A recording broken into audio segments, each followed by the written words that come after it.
So how to spend time on a nice sunny August weekend? Well, how about doing what I love doing? Instead of comparing die-cast cars, comparing real cars.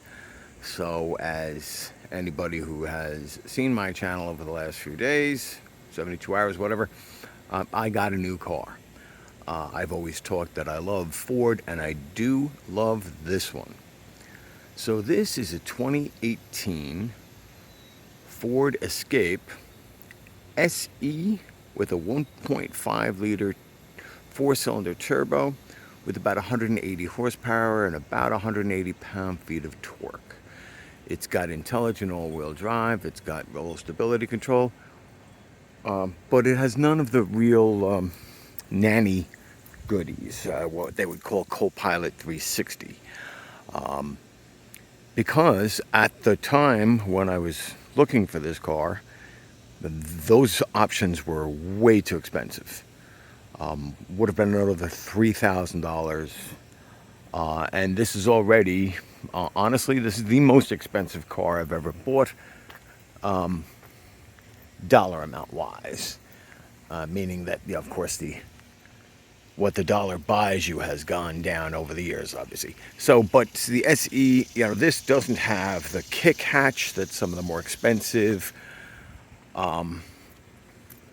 do. So it's just standard, button down there.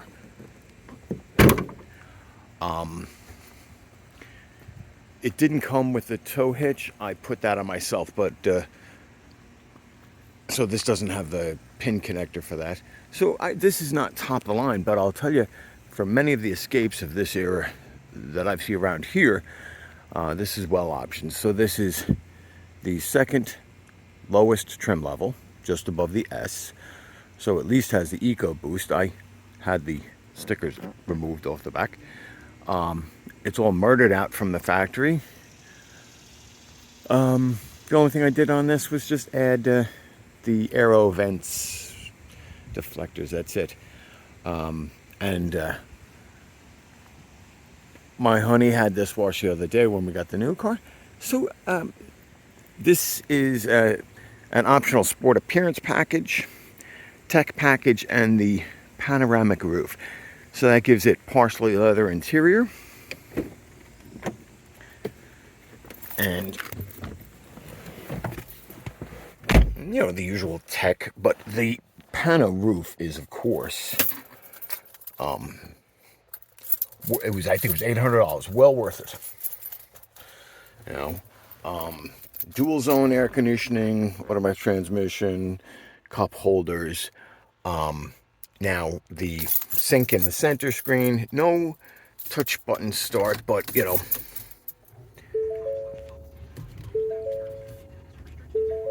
let me just kill that. I'm not going to bother hooking up the Android Auto, but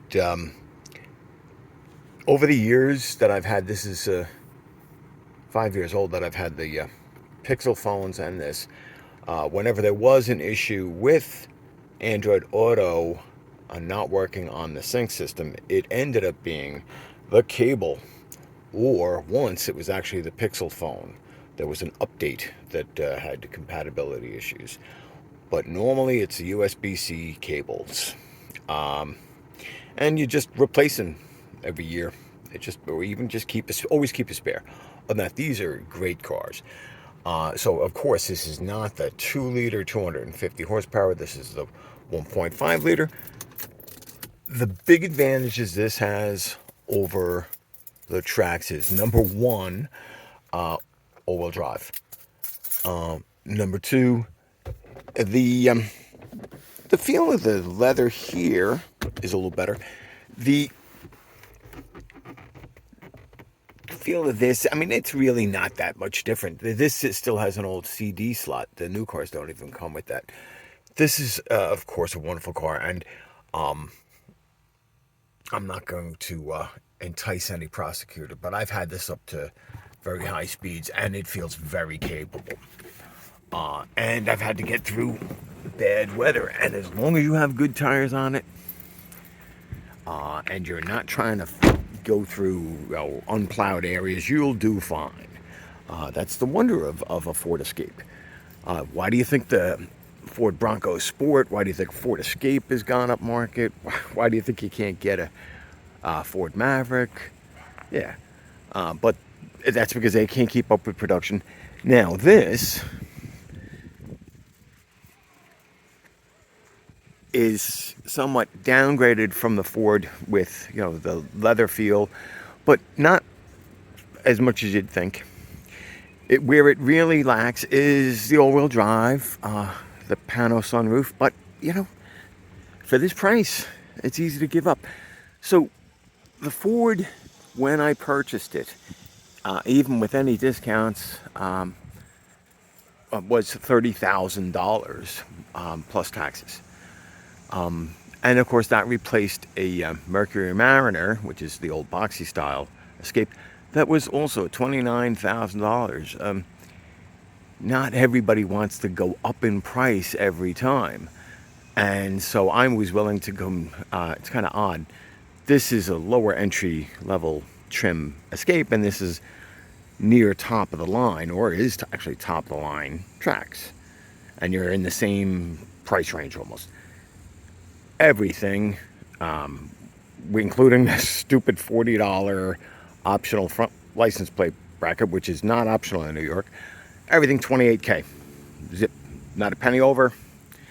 And it's nice. But again, the average transaction prices of new cars are going up to the point where they're $45,000.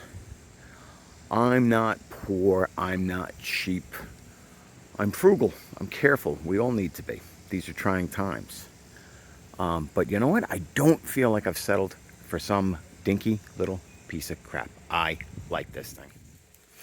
And Orel, yes, this is the little pink house. The house actually has its own name. We were thinking of giving it its own YouTube channel or something one day, or Facebook, but we're not going to. And we have t-shirts made up. I'll email you about that sometime. So to anybody here in the US, but we also know that this is on offer in Canada, the Philippines, Korea. I suspect that this will end up in Australia and New Zealand. I wonder if it'll come up with a different name, though. Will it come as a Chevy or a Daewoo or a Holden? I don't know.